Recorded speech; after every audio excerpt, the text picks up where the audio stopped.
Let's talk a bit about why decentralization or localization is so important.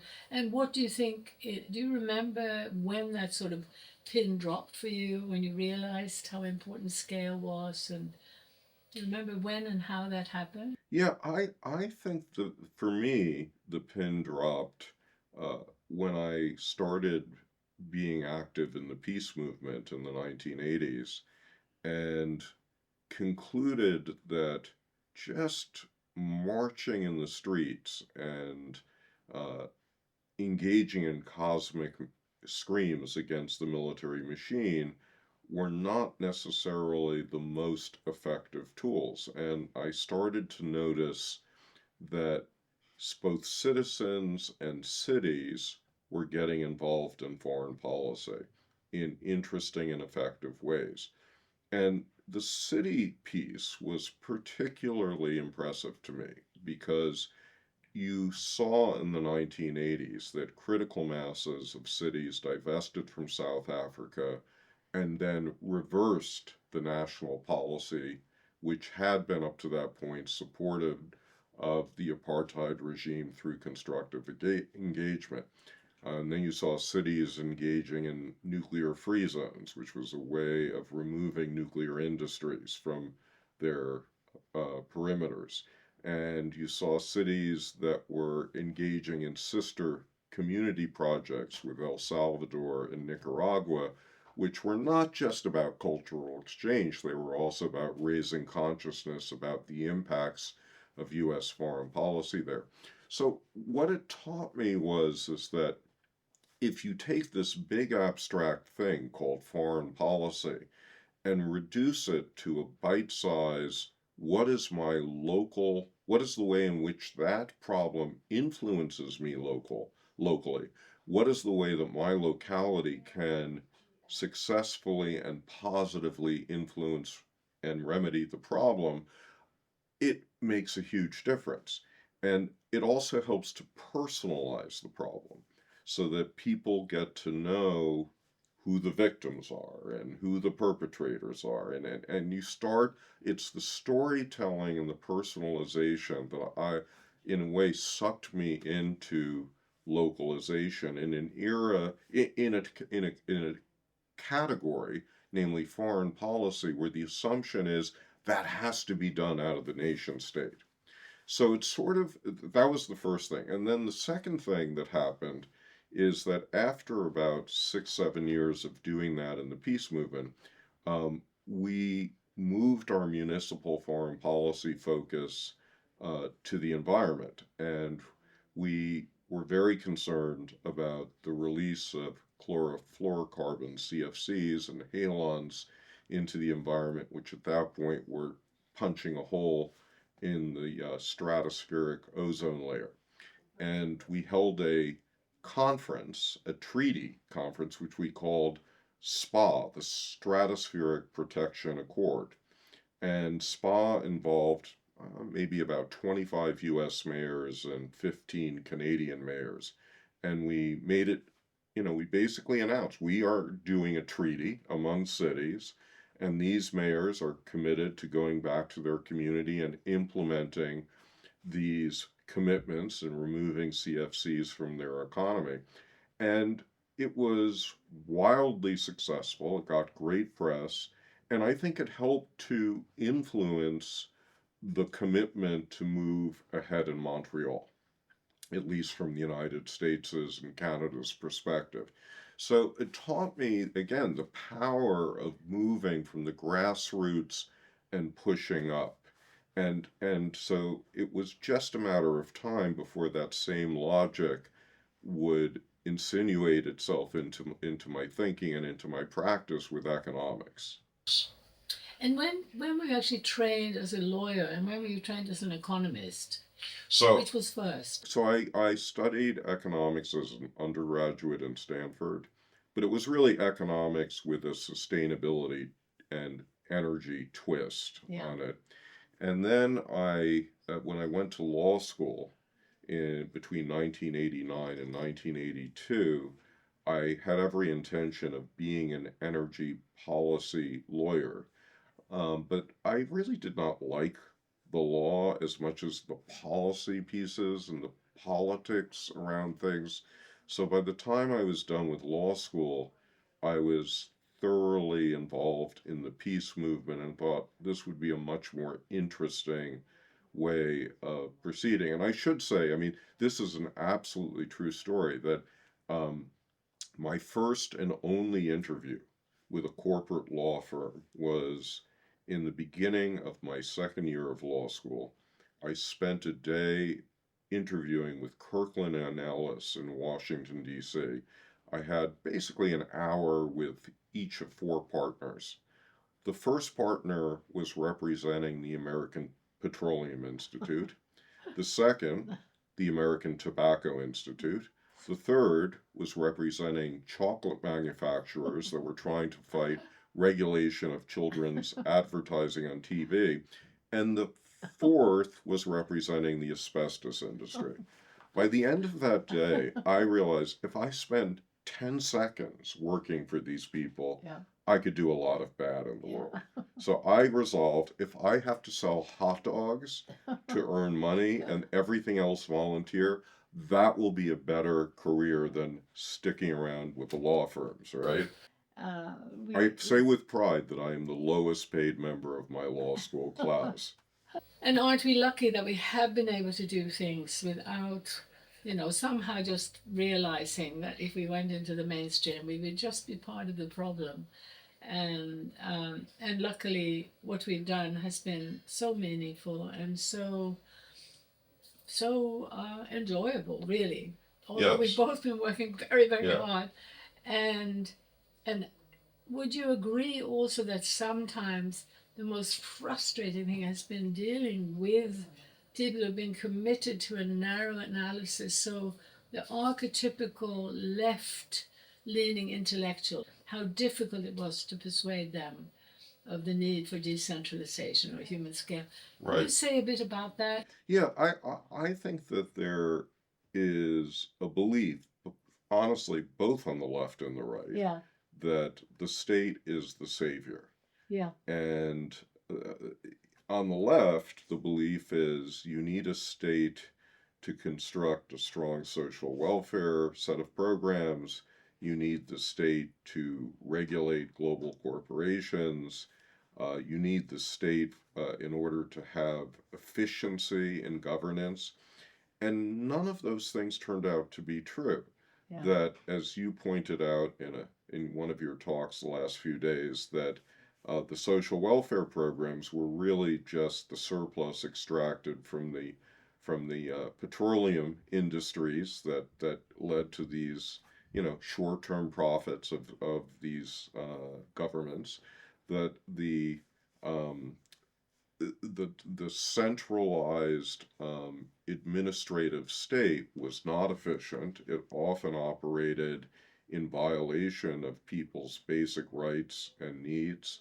Um, and I, there is a critique of the state that some on the right, like Hayek, had about when you centralize information and try to generalize needs at the bottom with some kind of algorithm at the top, you're going to lose something. He meant that in terms of governments, but it's equally true for corporations. yeah, And what I think a lot of our pro-state friends never took into account is the extent to which corporations would take over the state.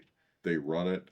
Their money is the lifeblood of all of the major political parties, and so you have to reinvent politics from the bottom to get something different accomplished. yeah. But also, I do think I would argue that generally speaking, the tendency on the right has been to lobby for less government, and the tendency on the left has been to lobby for bigger and bigger government, to the point of some even believing that we need global government to deal with these global corporations. And I think now there's maybe it's maybe one of the most important bits of this paradigm shift we're trying to encourage right now is for people to look at the truth that these global banks and corporations are running governments, that governments left, right, and center had handed over power, are continuing to do so, and how that now is translating into a collaboration between the war machine, finance, and high tech. I'd love to hear what you would say now about high tech, because you and I over the years have had a bit of a different position on Right. that. Yeah. Well, I mean, I use it, but cautiously. Yeah. I mean, I do carry around a cell phone and am arguably spending far too much time in front of a computer.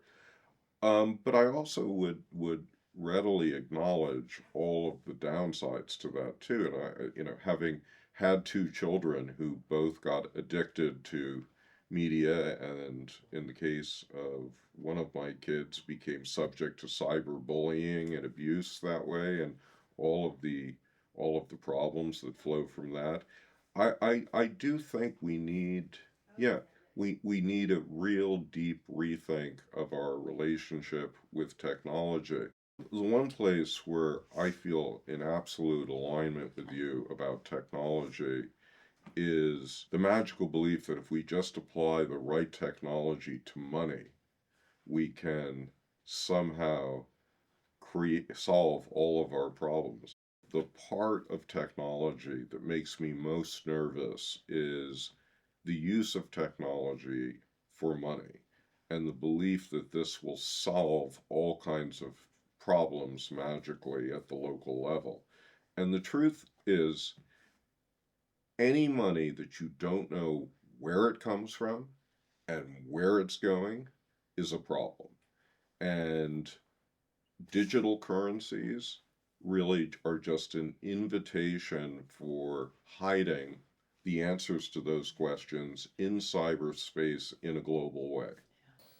Thank you very much for that. And we want that loud and clear out there.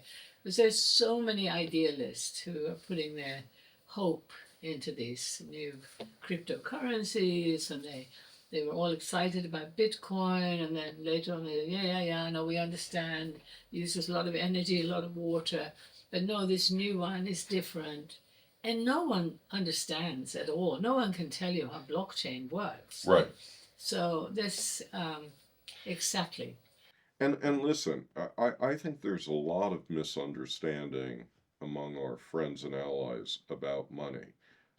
And one of the misunderstandings is the belief that only governments or only banks create money, which is nonsense because I, as a person, could do 5 loans out there, and each of those loans creates money, and it's just me that's made that decision to do that. And once we recognize our power in this, we can claim that agency and use it in an effective but realistic way. I'd love you to give the example of your personal experience there, how you were able to turn to your friends. That's a very useful thing for people to hear about. Yeah, so this is of course a story uh, that has a bit of personal embarrassment in it.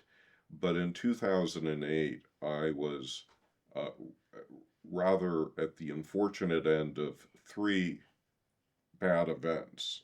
I got divorced, I lost my mainstream job, and I um, found myself deeply in debt. And one of the ways that I ultimately decided to deal with the debt is that I realized I was paying 25, 30% on credit cards.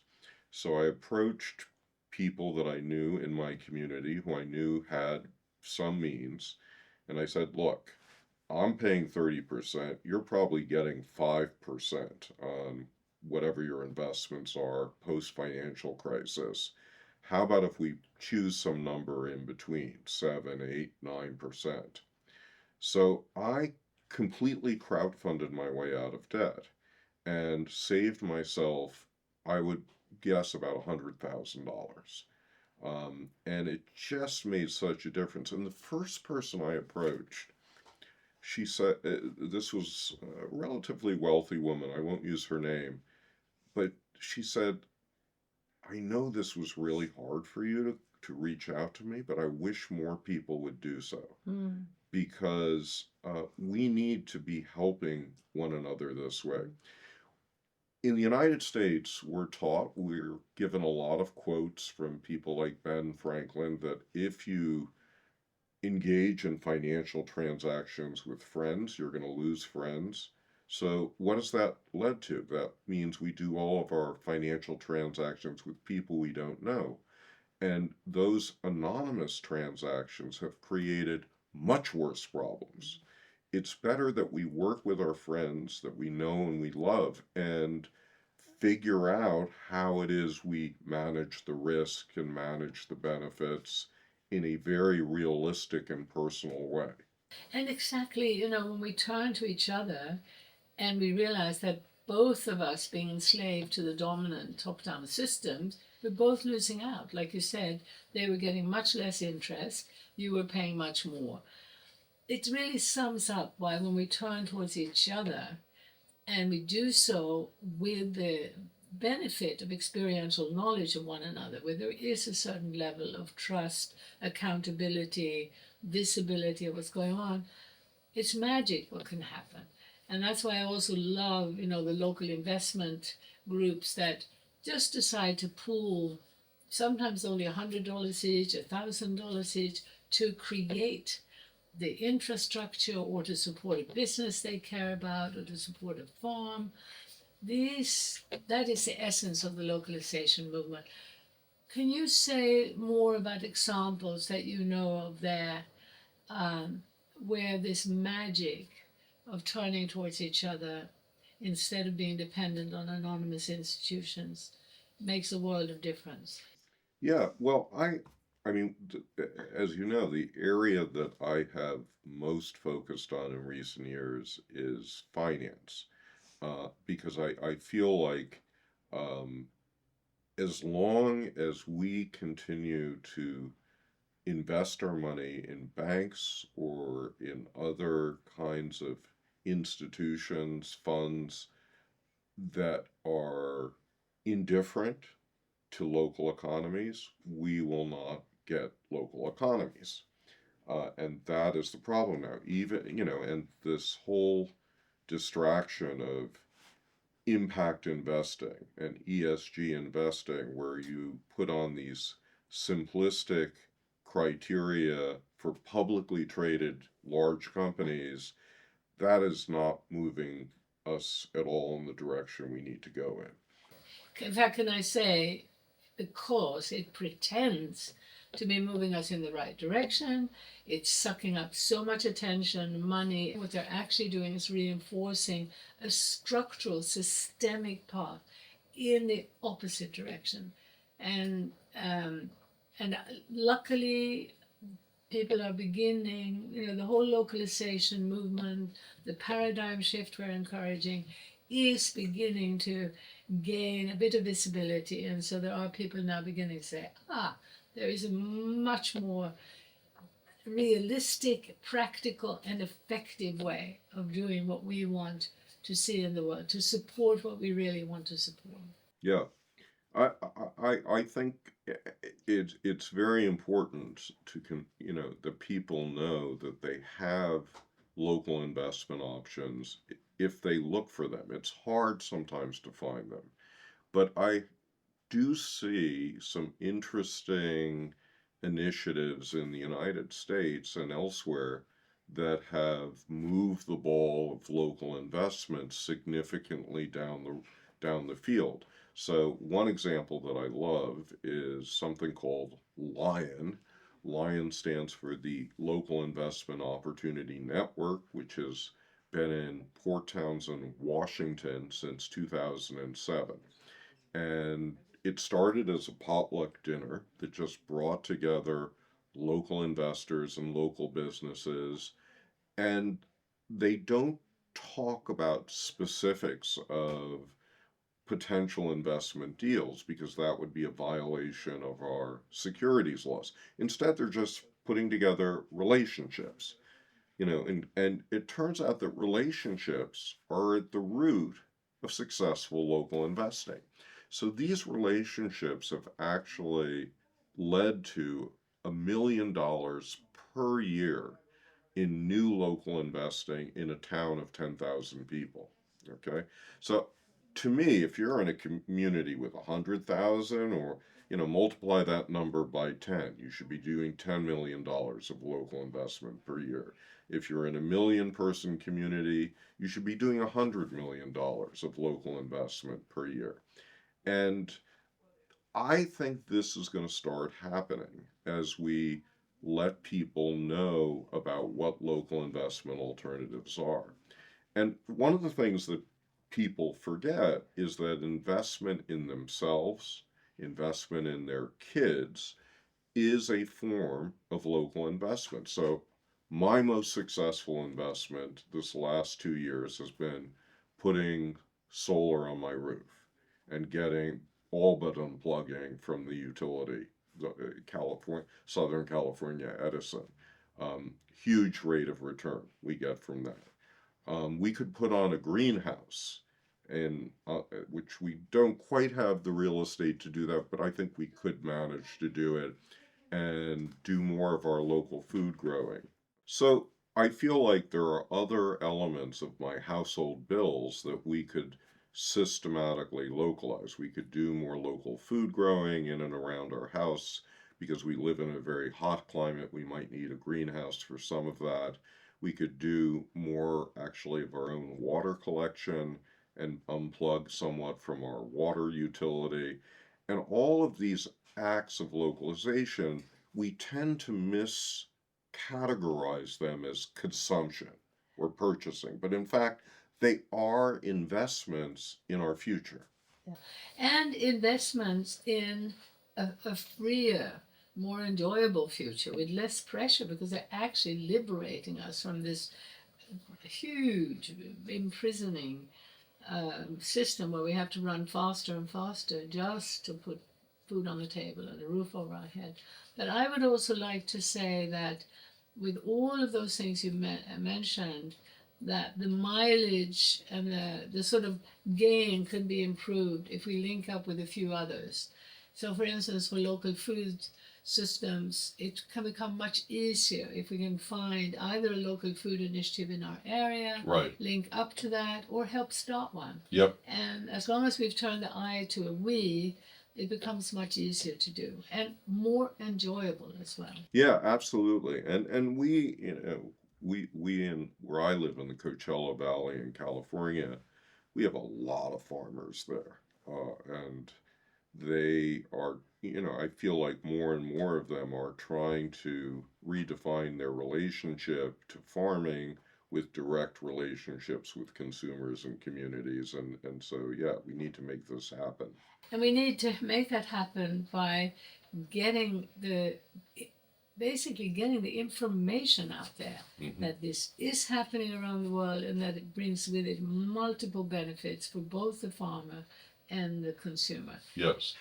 And what I'm trying to encourage also is that people realize that the most important player in bringing about that movement is not the farmer, but the 99% of people who have been cut off from that and are now in the cities or towns, usually oblivious to the realities of farming and where their food are coming from. So there's this huge opportunity for most people to engage in the educational process and in actually practically creating those multitude of possibilities to help farmers diversify, go organic, and making it, a situation where the farmer, instead of being paid at the most 10%, which is what he gets when we shop in the supermarket, in these new structures, be they co-ops, be they local shops, be they community-supported agriculture schemes, in those they can often get between 80 and even 99% of what we spend. Right. So right. actually Yeah. enriching farmers to do the right thing by the land, to provide healthy organic food, massively reducing emissions, reducing those mountains of plastic. But there is one other piece about the food argument that I think is important. just using some statistics from the United States, well, the typical American consumer is spending maybe 10% of the family budget on food. If you are in the lowest 10% of income earners, you're spending half of your money on food. So getting the food piece right is critical for solving social issues and other issues around poverty. Yeah, and also remember that there's a correlation between spending more money on the food and having lower quality, less nutritious food. So the health effects of high fructose Right. corn syrup, of trans fats, I mean, these skyrocketing increases in obesity and in heart disease and so on are, an absolutely tragic effect of this corporate for-profit food system. So I want to talk about one other angle on this, which I think is very relevant to a lot of people now, and that is localization turns out to be a very effective hedge against inflation. So, in the United States, the three biggest contributors to inflation, partially the way that the price index is set up, are food, energy, and housing. So, let's just take housing. It turns out that if you localize the ownership of a house and you're taken out of an absentee ownership situation, the prices are far more stable. I mean, there's this wonderful example in California, Northern California, of two trailer parks. One, which was and remained over 25 years owned by an absentee landlord, and the other, which was taken over by the residents as a kind of, residential cooperatively owned trailer park. And over the course of, these 25 years, the one that was locally owned, the prices went up maybe 10-ish%, which was consistent with what the background inflation level was. But the other place went up, 10 times more. And we know that the kind of gouging that happens from landlords can be removed. What I don't understand is why our central banks don't understand this. Because they keep assuming if we just raise or lower interest rates, somehow you can magically affect all this. No, because there's too much collateral damage. What we need is to do more local ownership and stabilize our economy, and that'll inoculate us against the next round of inflation. But you say you don't understand it. My experience is that when you say why central banks don't understand, and then we make the mistake of thinking that a central bank is a person. But what we're dealing with is a machine like growth in wealth and power, but based on more and more narrow specialization. So you have all these blind players feeding into a systemic shift, and without anyone really stopping to say, what is the overall effect of this? What is the effect even on the economy? So we don't have the feedback loops. And that's again why I think we have to keep explaining that we're dealing with an inhuman system. It's inhuman. It is far too big. It's been shaped by over specialization that has become more and more outrageously dangerous. From the hedge funds, from this speculation that should never have been allowed. In 2008 would have been a perfect time for all of us to wake up and to insist on a different direction. And yet, until now, we just don't have that wake up. I think we may get it in the next few years because the effects of allowing this blind, totally blind and stupid direction is that benefits almost no one. Right. Yeah, so there will be. I think another really good success story of local investment is in the province of Nova Scotia in Canada. The province has about 1 million people, and in 1998 they did a study to examine how much money of what people were putting into their pension funds was leaving the province. I mean, it was something like 98% of the money was leaving.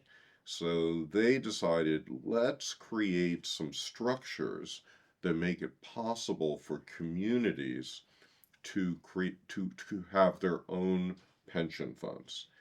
And these community investment development funds, there's now about 70 of them. One of the ways that they encourage people to get involved in these funds is through a tax credit, a very generous tax credit.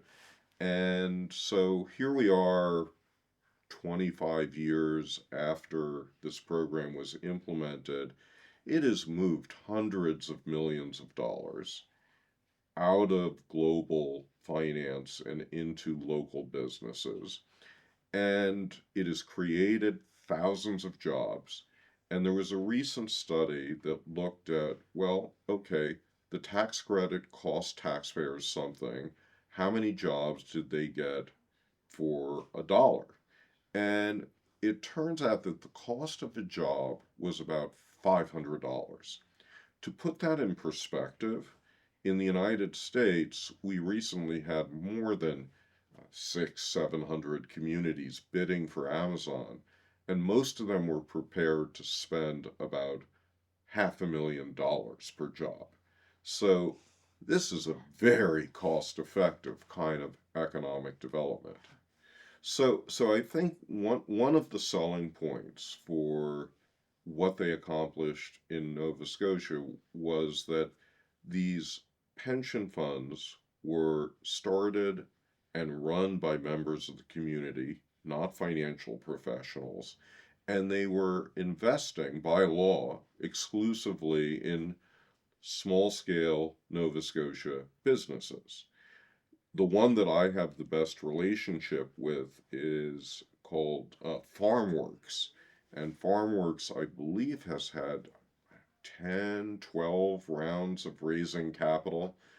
They haven't lost their members' money. They've made a lot of money for the people with pension funds there. They've supported dozens of local farm and food businesses in and around their community. So to me, that's a very powerful example. Another powerful example from Canada is from the province of New Brunswick. And New Brunswick, more recently, so this was probably 2016, 17, enacted a 50% tax credit.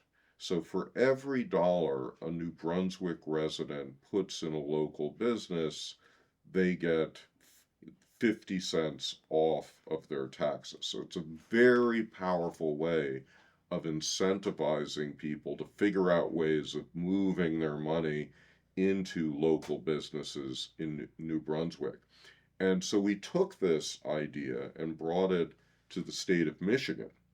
And the state of Michigan is on the precipice of passing this identical law. Now, they've added one other piece to it, which says that you can't claim more than about $3,000 of tax credit money per year.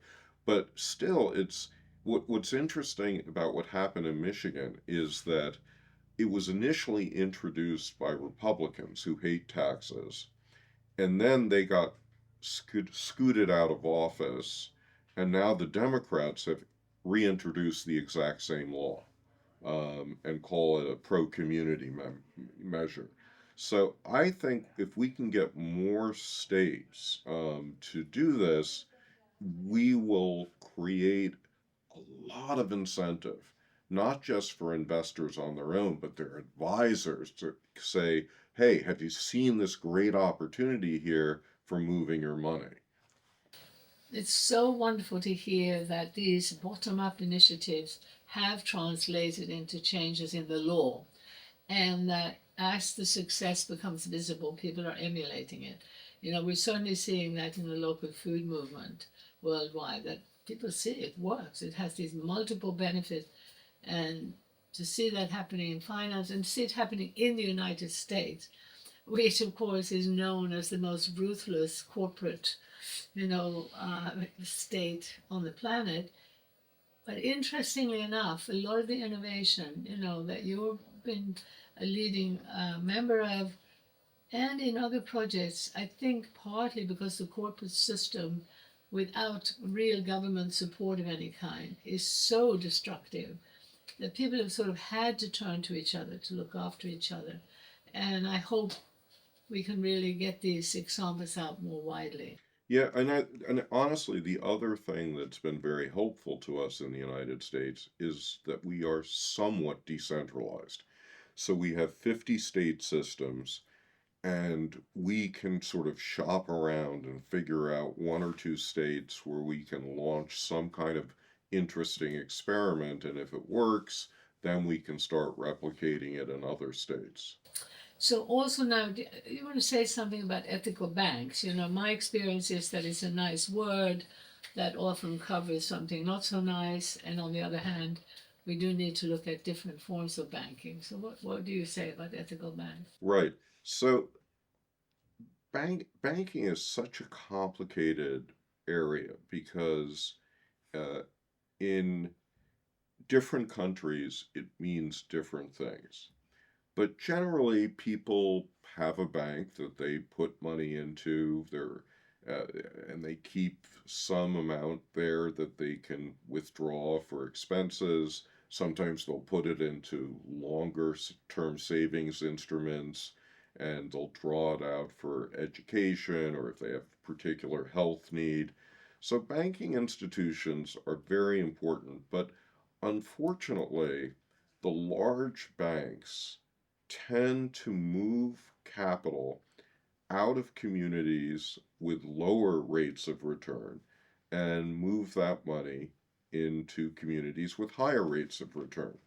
And what that means is that typical large scale banking means that money moves from rural communities to urban communities, from communities of color to white communities, from entrepreneurial communities that are taking lots of risk to communities with established large companies that are already churning out big rates of return.